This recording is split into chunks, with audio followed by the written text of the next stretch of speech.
www.attableek.com, the reviver of Iman. أعوذ بالله من الشيطان الرجيم وإذا سألك عبادي عني فإني قريب أجيب دعوة الداعي إذا دعان فليستجيبوا لي وليؤمنوا بي لعلهم يرشدون. صدق الله.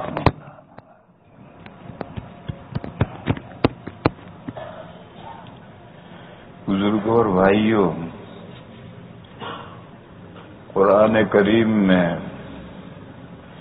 جہاں روزوں کے احکام بیان ہوئے ہیں، یہ پورے رکوع میں روزوں کے احکام بیان ہوئے ہیں، اس کے بیچ میں یہ دعا کی آیت آئی ہے، بیچ میں یہ آیت آئی ہے جس میں دعا کا حکم ہے. ادھر بھی روزوں کے احکام ہیں، ادھر بھی روزوں کے احکام ہیں، اور بیچ میں یہ آیت کریمہ آئی ہے. اسی لیے حدیث شریف میں فرمایا کہ الدعاء مخ العبادہ، دعا عبادت کی گری ہے، مغز ہے. تو روزے ایک عبادت ہے، اس کے احکام کے بیچ میں دعا کا تذکرہ آیا. اس کا مطلب ہے کہ روزوں کی گری، روزوں کا مغز دعا ہے. رمضان شریف میں خاص طور پر دعا کا اہتمام کرنا چاہیے.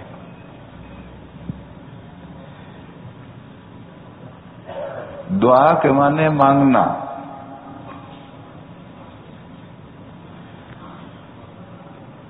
اور دعا قبول کرنے کے معنی ہے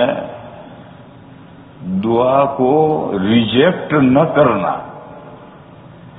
جو مانگنے والے نے مانگا ہے اس کی مانگ کو قبول کر لینا. دینا نہ دینا یہ مانگنے والے کی مصلحت پر ہے. اگر مانگنے والے کی مصلحت ہو تو اللہ تعالیٰ دیتے ہیں، اور مانگنے والے کی مصلحت نہ ہو تو اللہ تعالیٰ اس کی دعا کو ریجیکٹ نہیں کرتے، اس دعا کو عبادت بنا کر کے اس کے نامہ اعمال میں لکھ دیتے ہیں.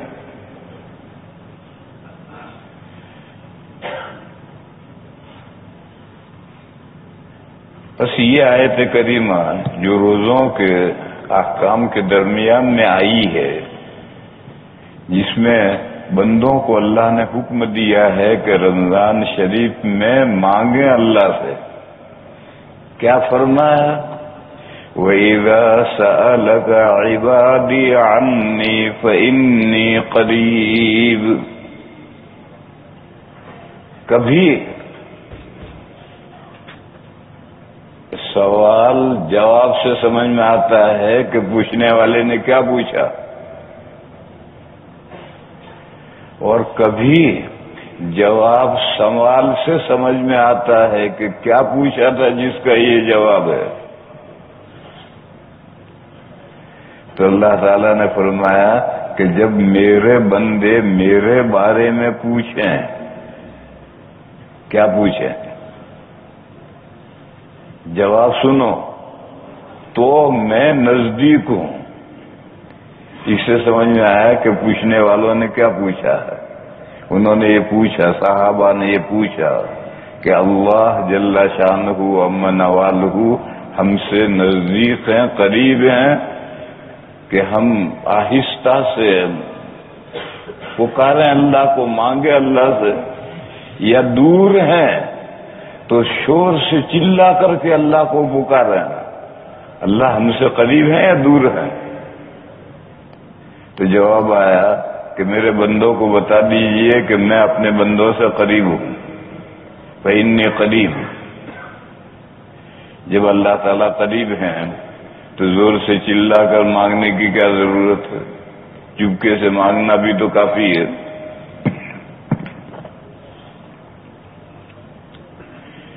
اس لیے قرآن کریم میں دعا کے آداب میں سے آہستگی چپکے سے دعا سے مانگنا، چپکے سے دعا مانگنا یہ افضل ہے، دعا کے آداب میں سے ہے۔ ادعوا ربکم تضرعا وخفیا، 3 مقصد سے دعا زور سے کی جائے، سب اجتماعی تمام بندوں کے ساتھ مل کر کی جائے 3 موقعوں پر تو ٹھیک ہے۔ ایک موقع یہ ہے کہ بندوں کو دعا سکھلانی ہے تاکہ بندے وہ دعا یاد کر کے آگے امت کو منتقل کریں اور وہ دعائیں قیامت تک مسلمانوں کو پہنچیں۔ نبی پاک صلی اللہ تعالی علیہ وسلم نے کبھی کبھی اس مقصد سے جہرن زور سے دعا کی ہے، اور وہ صحابہ نے حضور سے سن کر وہ دعائیں یاد کی اور دعائیں یاد کر کے امت کو پہنچائی۔ آج کل ہم دعا پڑھتے ہیں مگر یاد نہیں کرتے، ہمارا عجیب حال ہے۔ ابھی افطاری کا وقت ہوگا تو ایک بندہ دعا پڑھائے گا اور 29 دن پڑھائے گا اور پھر بھی یاد کسی کو نہیں ہوگا۔ ارے بھائی، یہ دعا پڑھانے کا مطلب ہے کہ 1-2 دن پڑھا دو، بس ہر ایک کو یاد ہو جائے، پھر ہر ایک یہ دعا کرے۔ لیکن پورا مہینہ پڑھاتے ہیں پھر بھی یاد تو کوئی کرتا نہیں۔ اگر اس طرح سے حضور کی زور سے کی ہوئی دعاؤں کو صحابہ پڑھ لیتے اور یاد نہ کرتے تو آج ہمارے پاس دعائیں کہاں سے ہوتی؟ انہوں نے حضور کی جو دعائیں کی، حضور نے جہرن دعا کی، اسے انہوں نے سنی، سن کر کے انہوں نے یاد کی، یاد کر کے تابعین تک پہنچائی تو وہ کتابوں میں آئی اور آج ہم تک پہنچی ہوئی ہیں۔ اگر صحابہ حضور کے ساتھ ساتھ پڑھ لیتے اور یاد نہ کرتے تو دعائیں ہم تک کہاں سے پہنچتی؟ تو ایک تو یہ مقصد ہوتا ہے کہ دعا زور سے کی جائے تاکہ سننے والے اس دعا کو یاد کریں، چاہے وہ عربی میں کی جائے۔ اگر عربی زبان لوگوں کی لینگویج، اوریجنل لینگویج عربی ہے تو عربی میں دعا کرو، وہ اس کو یاد سمجھیں گے، یاد کریں گے۔ اور اگر گجراتی ہے، اردو ہے، انگریزی ہے، جاپانی ہے، کوئی سی زبان ہے تو لوگوں کی جو زبان ہے اس زبان میں جہرن دعا کرو تاکہ لوگ سیکھیں کہ ہمیں دعا کس طرح کرنی چاہیے۔ تو ایک تو یہ موقع ہے، لوگوں کو دعا سکھلانا ہے تو دعا جہرن ہوتی۔ اسی لیے یہ پوری جلد یعنی 500 صفحے کی کتاب دعاؤں سے اور اذکار سے بھری پڑی ہے۔ بعض لوگ کہتے ہیں جہرن دعا کرنا بدعت ہے، بدعت ہے تو یہ جو حضور نے جہرن دعائیں نہیں کی تو یہ دعائیں کتابوں میں کہاں سے آئی؟ بعض لوگ کہتے ہیں کہ جہرن دعا کرنا بدعت ہے، بدعت ہے تو پھر یہ دعائیں حضور نے جہرن نہیں کی تو کہاں سے آئی؟ لہذا ایک موقع یہ ہے کہ کبھی کبھی لوگوں کو دعائیں سکھلانے کے لیے اس زبان میں جو لوگوں کی اپنی زبان ہے۔ امام صاحب نے چہل ربنا پڑھ لیا، 40 ربنا امام صاحب نے یاد کر لیے ہیں، وہ انہوں نے پڑھ لیے اور امام صاحب بھی نہیں سمجھے کہ میں کیا پڑھ رہا ہوں۔ مقتدی تو کیا سمجھیں گے؟ جہاں امام صاحب کا سانس ٹوٹا وہاں لوگوں نے آمین مارا ڈر دے کر، سمجھے بغیر کہ کہاں سانس ٹوٹا ہے اور کیا ہوا ہے۔ میرے بھائیو، یہ دعا نہیں ہے، یہ دعا کی رسم ہے، اس کو سمجھ لو اچھی طرح سے۔ یہ دعا نہیں ہے، دعا کی رسم ہے۔ رسم کوئی بھی رسم ہو، رسم ممنوع ہے، رسم چھوڑو، رسمیات سے دور رہو، جدت سنجیدگی پر آؤ۔ تو ایک تو لوگوں کو دعا سکھلانا مقصود ہے، اس مقصد سے جہرن دعا کر۔ مثلا ابھی افطاری میں دعا سکھلاتے ہیں، 29 دن تک دعا پڑھواتے ہیں اور سمجھاتے تو ہے نہیں، کوئی سمجھتا تو ہے ہی نہیں، جانتا تو ہے نہیں کہ ہمیں کیا پڑھوایا۔ تو جب جانا نہیں کہ ہمیں کیا پڑھوایا تو دعا کہاں ہوئی؟ دعا کی رسم ہوئی۔ اور آپ لوگوں کی جو لینگویج ہے اس لینگویج میں روزہ افطار کرنے کی دعا 1-2 دن کہیے بس. اور 1-2 دن میں لوگوں کو چاہیے کہ وہ اس دعا کو یاد کر لیں، پھر آگے وہ خود وہ دعا مانگ کر روزہ کھولیں. تو یہ دعا ہے. اور اگر روزانہ طوطے کو جس طرح پڑھاتے ہیں اس طرح سے پڑھا دیا جائے تو وہ دعا نہیں ہے، وہ دعا کی رسم ہے. دعا تو وہ ہے آدمی دل سے مانگے، ارادے سے مانگے، سنجیدگی سے مانگے، واقعی مانگے تو دعا ہے، ورنہ دعا کی رسم ہے. تو ایک تو یہ موقع ہے. دوسرا موقع کیا ہے؟ سب کا ایک مقصد ہے، بارش نہیں ہو رہی، اب سب اکٹھا ہوئے ہیں بارش طلبی کی نماز پڑھنے کے لیے، اور نماز پڑھ کر کے اب بارش ہی کی دعا کی جائے گی. تو اب اس میں ضروری نہیں ہے کہ ہر آدمی اپنے الگ الگ مانگے. اس میں ایک جو اچھی سے اچھی دعا مانگ سکتا ہے وہ زور سے جہرن دعا مانگے گا اور اس پر سب لوگ آمین کہیں گے، اور وہیں آمین کہیں گے جہاں وہ سمجھیں گے، اور سمجھیں گے اسی دعا کو جو ان کی زبان میں ہوگی. اگر عربی میں آپ نے دعا کی تو برکت تو حاصل ہو جائے گی، لیکن وہ دعا کہاں ہوئی؟ سمجھا تو کچھ بھی نہیں، بغیر سمجھے الفاظ رکھ دیے.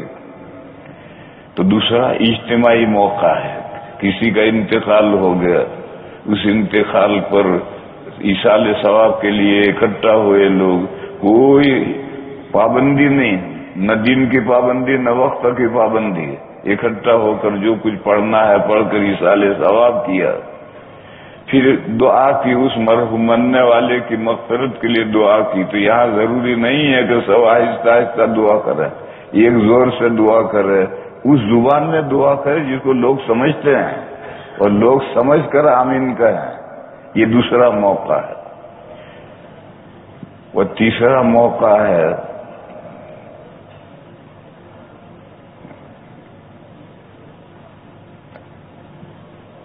آدمی تنہا ہے، وہ تنہا میں افضل تو آہستہ سے دعا کرنا ہے، لیکن کبھی تھوڑے جہر سے بھی کرے تو کوئی حرج نہیں. تنہا ہے، گھر میں تنہا ہے، اور تنہا آواز بالکل نہیں نکل رہی تو یہ تو افضل ہے. لیکن اگر ہلکے سے جہر سے تنہا دعا کرے، اکیلا ہے، تو وہ اور اس کا خدا، وہ دونوں، اس سے طبیعت میں نشاط پیدا ہوتا ہے، طبیعت میں ابھار پیدا ہوتا ہے مانگنے کے لیے. بہرحال یہ خاص مواقع ہیں، ان مواقع پر دعا کرنا زور سے ہے. باقی اصل دعا ہے خفیہ، آہستہ، خوف سے گڑ گڑا کر رکھ. قرآن کریم میں ہے وَاذْكُرْ رَبَّكَ فِي نَفْسِكَ تَضَرُّعًا وَخِيفَةً وَدُونَ الْجَهْرِ مِنَ الْقَوْلِ. یہ کہا اپنے دل میں اللہ کو یاد کرو، چلاؤ مت. حدیث شریف میں ہے ایک سفر میں نبی پاک صلی اللہ تعالی علیہ وسلم صحابہ کے ساتھ سفر کر رہے تھے. صحابہ جب جب اونچائی پر چڑھتے تھے یا نیچائی پر اترتے تھے تو اللہ کا ذکر جہرن کرتے تھے. حضرت جبرائیل آئے اور حضور سے کہا کہ صحابہ کو یہ بتلائیے کہ وہ چلائیں نہ، زور سے ذکر نہ کریں اور آہستہ بھی نہ کریں، نہ ہلکی سی آواز میں ذکر کریں. تو حضور پاک صلی اللہ تعالی علیہ وسلم نے صحابہ سے فرمایا کہ ذکر چلا کر مت کرو، تم کسی غائب کو اور غیر حاضر کو نہیں پکارتے، اللہ کو پکارتے.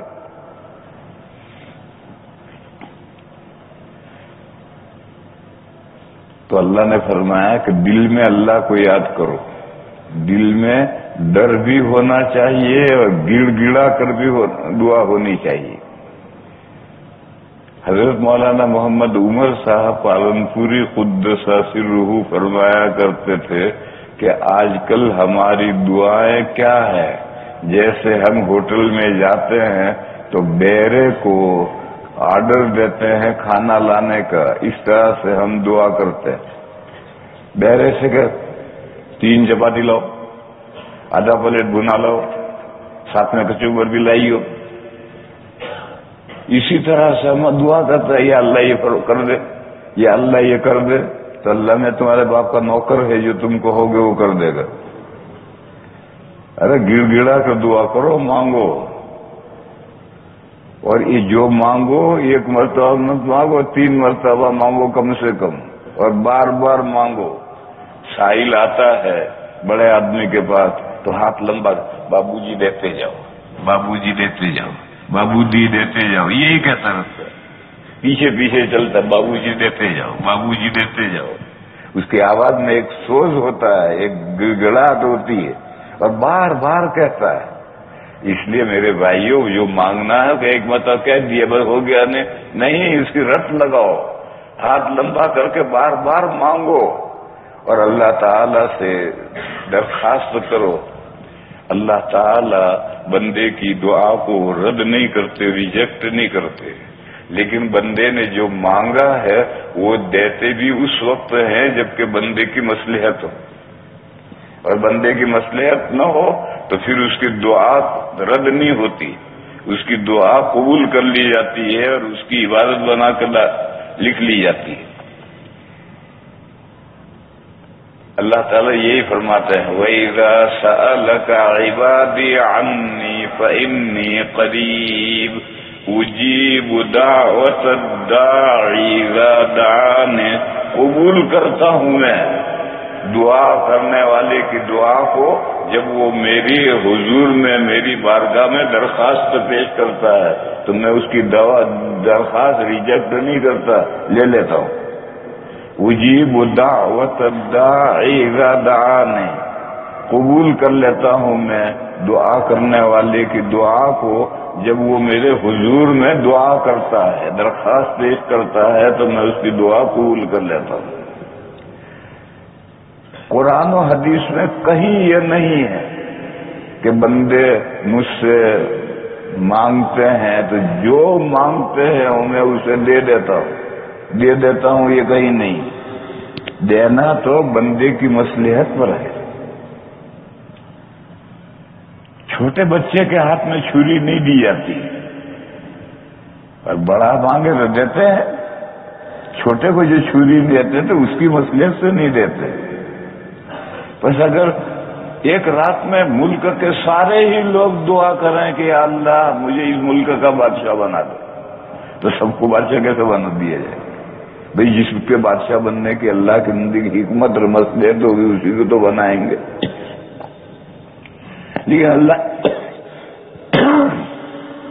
لیکن اللہ تعالیٰ دعا ریجیکٹ نہیں کرتے۔ ایک مثال ہے، گرمی کا زمانہ ہے اور یہاں گرمی نہیں ہے، ہمارے یہاں آؤ یو پی میں آ کر دیکھو گرمی کیسا ہے، یا عرب میں جا کر دیکھو دوپہر کو 12 بجے کیسی گرمی ہوتی ہے۔ اس وقت سڑک پر کلفی بیچنے والا، برف بیچنے والا لاری لے کر آتا ہے اور وہ گھنٹی بجاتا ہے خاص انداز سے، ٹن ٹن ٹن ٹن ٹن ٹن، تو بچے گھروں میں سے پیسے لے کر بھاگتے ہیں اور آ کر کے برفی لے آ کر کھاتے ہیں۔ تو ایک کا بچہ، ایک اکیلا بیٹا ہے، اکلوتا، اور بڑھاپے کی اولاد ہے، ایک ہی لڑکا ہے اور وہ بھی بڑھاپے میں پیدا ہوا ہے، بڑھاپے کی اولاد ہے، ملیریا ہو رہا ہے۔ دوپہر کو لاری والا آیا، اس نے گھنٹی بجائی۔ اب یہ بچہ روزانہ برف لا کر کھانے کا عادی تھا، تو گھنٹی کی آواز سن کر بے چین ہو گیا۔ اس نے ابا کا، ابا میں برفی کھاؤں، کلفی کھاؤں، برف کھلاؤ مجھے۔ تو باپ یہ نہیں کہے گا چپ چاپ پڑا رہے، ملیریا ہو رہا ہے برف کھانا، یہ نہیں کہے گا، اکیلا بیٹا ہے، بوڑھاپے کی اولاد ہے، ڈھونگ کرے گا کیا کرے گا؟ ارے عبد الرحمان آئیے. نوکر کا نام عبد الرحمان ہے، گھر کا جو نوکر ہے اس کا نام عبد الرحمان. عبد الرحمان آئیے، 5 روپے برفی لے کر آ. اب وہ عبد الرحمان بھی ادا شناس ہے، وہ برفی لینے گیا، وہ واپس آئے گا ہی نہیں. اور لاری والا برف گھنٹی بجاتا آگے بڑھ گیا اور بچہ بھول گیا برف کو. تو بچے کی جو ڈیمانڈ تھی اس کو باپ نے رد نہیں کیا، اس کو قبول کر لیا، مگر برف دیا بھی نہیں. برف اس کو بچے کو کب دے گا؟ جب ڈاکٹر اجازت دے کہ اب اس کو برف دیا جا سکتا ہے، تندرست ہو جائے تب برف دیا جائے گا. بیماری کی حالت میں برف ملیریا میں برف نہیں دیا جائے گا. یہ ایک مثال ہے یہ سمجھنے کے لیے.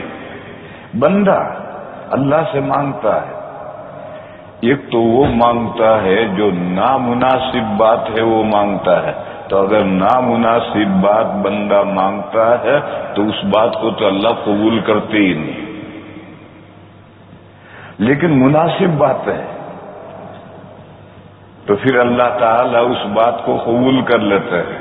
مگر جو کچھ اس نے مانگا ہے وہ دیتے نہیں، بلکہ اس کو نامہ اعمال میں لکھ لیا جاتا ہے عبادت کا. اس بندے نے مجھ سے مانگا، یہ اللہ کی عبادت ہے.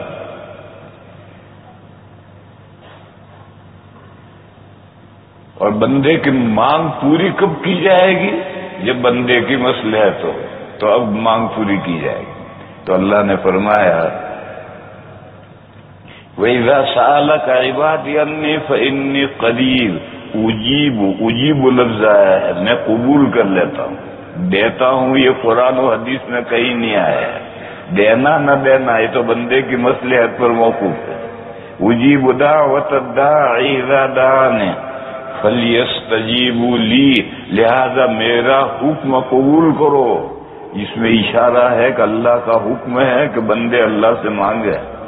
اللہ کو بہت زیادہ پیار آتا ہے جب بندے اللہ کے سامنے گر گڑاتے ہیں، تو اللہ تعالیٰ کو یہ مانگنا بہت پسند آتا ہے. اور اللہ تعالیٰ ہی کو نہیں، بندے بھی جب اولاد بیٹے بچے ابا سے مانگیں تو ابا کو خوشی ہوتی ہے، اور نہ مانگے تو بھی ابا دیتا ہے. لیکن اگر بچے اولاد مانگے تو باپ کو خوشی ہوتی ہے. تو اللہ تعالیٰ اگر نہیں مانگیں گے تو بھی اللہ تعالیٰ دیں گے، لیکن اگر بندے مانگے تو اللہ تعالیٰ کو خوشی ہوتی ہے. اور چھوٹی بڑی ہر حاجت اللہ سے مانگو. نہیں مانگو گے تو بھی اللہ دیں گے، لیکن مانگو گے تو خوش ہو کر دیں گے. اس لیے ہر حاجت اللہ تعالیٰ سے مانگو. حدیث شریف میں ہے کہ اگر تمہارے چپل کا تسمہ ٹوٹ جائے تو وہ بھی اللہ سے مانگو. اس لیے فرمایا اللہ تعالیٰ نے کہ میرے احکام قبول کرو. فَلْيَسْتَجِيبُوا لِي وَلْيُؤْمِنُوا بِي، اور مجھ پر یقین رکھو کہ میں تمہاری دعا کو ضائع نہیں ہونے دوں گا. تمہاری دعا یا تو پوری کروں گا، مانگی ہوئی چیز دوں گا، اور اگر وہ تمہاری مصلحت نہیں ہوگی تو تمہاری دعا تمہاری عبادت بن جائے گی اور تمہاری عبادت بن کر کے لکھ لی جائے گی. وَلْيُؤْمِنُوا بِي لَعَلَّهُمْ يَرْشُدُونَ، یہ میرے بندوں کو بتلائیے تاکہ میرے بندے سیدھے راستے پر چلیں، راہ راست اختیار کریں. راہ راست اختیار کرنا یہ ہے کہ طبیعت میں چلانا تو ہے نہیں، چلا کر کے تو مانگنا نہیں، یہ راہ راست نہیں. اور مانگنے کی رسم بھی پوری نہیں کرنی، مانگنا ہے. مانگنے کی رسم پوری کرنی، یہ جو ہم افطاری کے وقت دعا پڑھیں گے یہ مانگنے کی رسم پوری کریں گے، اور سمجھیں گے کچھ نہیں کہ ہم کیا پڑھ رہے ہیں. اس لیے میرے بھائیوں دعا مانگو، سمجھ کر اللہ تعالیٰ سے مانگو. صرف رسم پوری کرنے کے طور پر یا پڑھنے کے طور پر مانگنا یہ نہیں ہے. اسی طریقے سے جب کوئی خاص حاجت ہو، بارش طلب کرنی ہے، کسی میت کے لیے دعا کرنی ہے، تو سب مل کر اجتماعی دعا کرو. لیکن عام حالات میں ہر بندے کے دل کی مراد الگ ہے، اور اللہ ہر زبان جانتے ہیں. ساری زبانیں اللہ تعالیٰ نے پیدا کی ہیں. بس ایسی موقعوں پر دعا ہر ایک کو اپنے دل سے اپنی زبان میں اللہ سے مانگنا ہے جو اس کے دل میں ہے.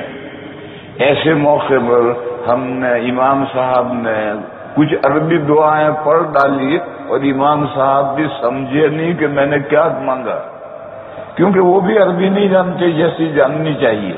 تھوڑی بہت تو ہر آدمی جانتا ہے عربی، لیکن جیسی جاننا چاہے ایسی تو امام صاحب بھی نہیں جانتے. اہل لسان ہی جانتے، جو جن کی مادری زبان عربی ہے وہی جانتے ہیں.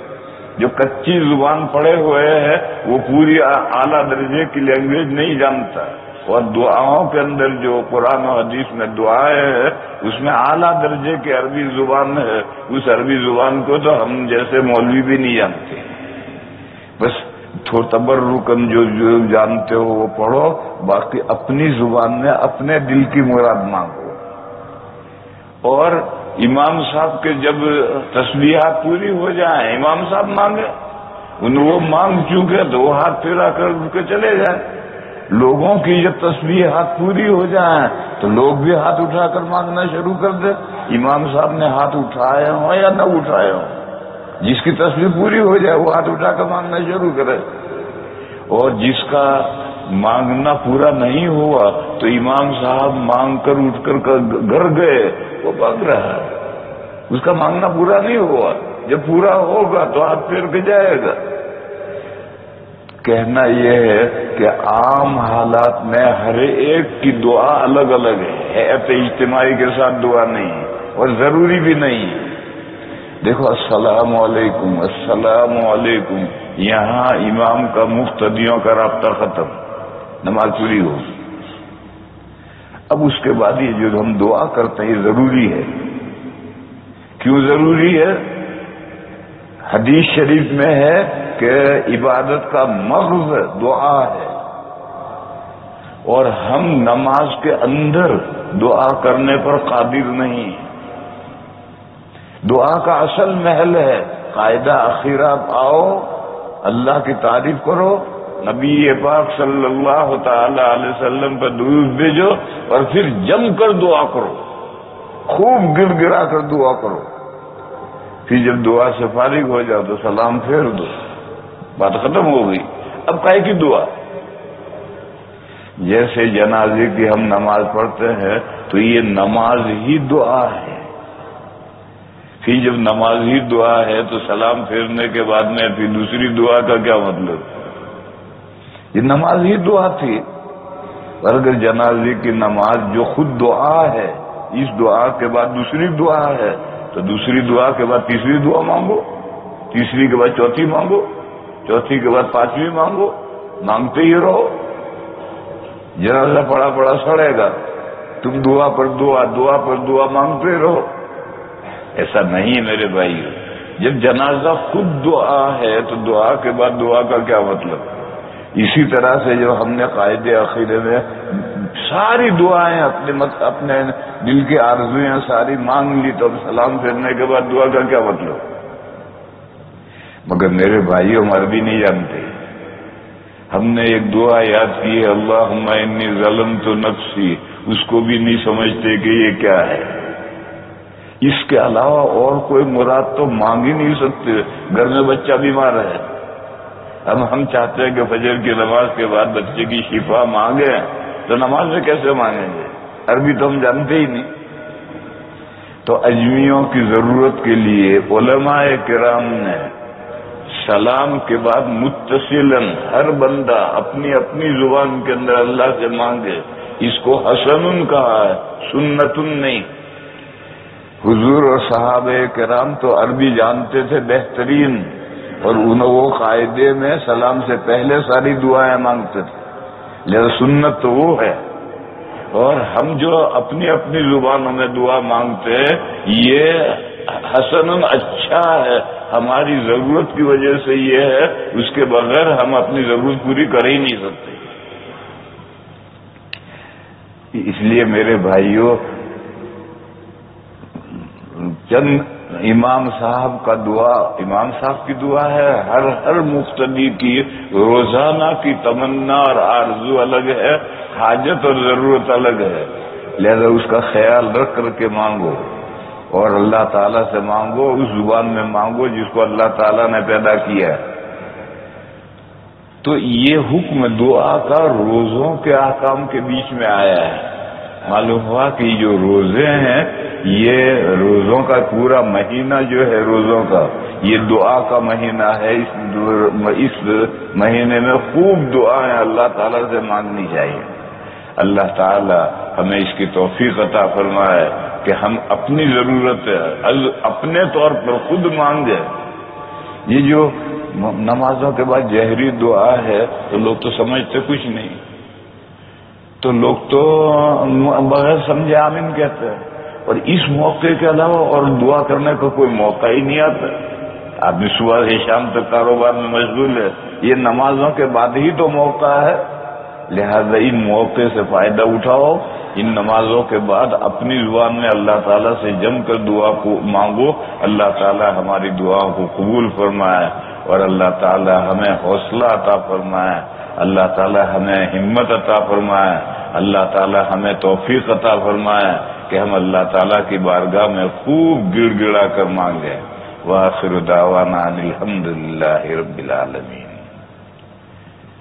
سبحان اللہ۔ یہ بھی ایک رسم ہے کہ جب کوئی بیان پورا ہو تو فوراً دعا ضروری ہے، یہ بھی ایک رسم ہے۔ اسی طرح یہ بھی رسم ہے کہ جب کوئی دینی بیان ہو تو مصافحہ بھی ضروری ہے۔ یہ سب رسمیں ہیں، ان رسموں کے پیچھے مت پڑو، ریالٹی اختیار کرو۔ یہ رسمیات جو ان کے پیچھے مت پڑو، اسی سے دین بگڑتا ہے۔ جو دین بگڑتا ہے، دین میں جو رسوم اور بدعات داخل ہوتی ہیں وہ اسی طرح سے داخل ہوتی ہیں۔ جو چیز اللہ کی طرف سے ضروری ہے، حکم ہے، وہ کرو، باقی چیزیں اپنی طرف سے دین میں مت بڑھاؤ۔ تو جب بھی دینی بیان ہو تو دعا ضروری ہے، کہاں سے آگے ضروری ہے، اور جب دعا پوری ہو جائے تو مصافحہ ضروری ہے۔ کہاں سے ضروری ہے؟ بھئی پہلے سے بیٹھا ہے، ملاقات کے وقت مصافحہ ہوتا ہے، بیٹھے بیٹھے مصافحہ تھوڑے ہوتا ہے۔ پھر کھڑا ہو کر کہتا السلام علیکم، تو السلام علیکم تو ملاقات کے وقت ہے، تو گھنٹہ بھر سے ہی بیٹھا ہے، اب کائے کا السلام علیکم؟ السلام علیکم کو مصافحے کی دعا ہے۔ اتنا سمجھایا پھر بھی کوئی اٹھے گا نہیں۔